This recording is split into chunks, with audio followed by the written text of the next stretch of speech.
நமஸ்காரம். இன்னைக்கு திருப்பாவை 30வது.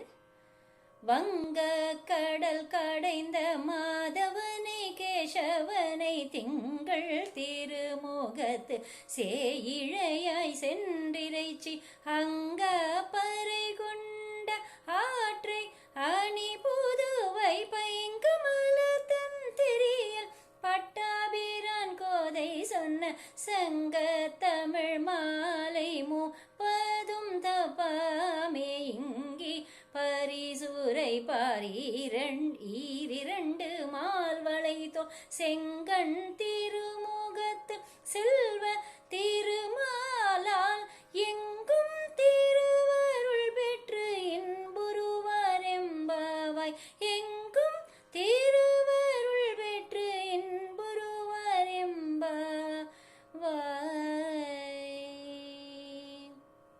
ஆண்டாள் திருவடிக்கே சரணம்.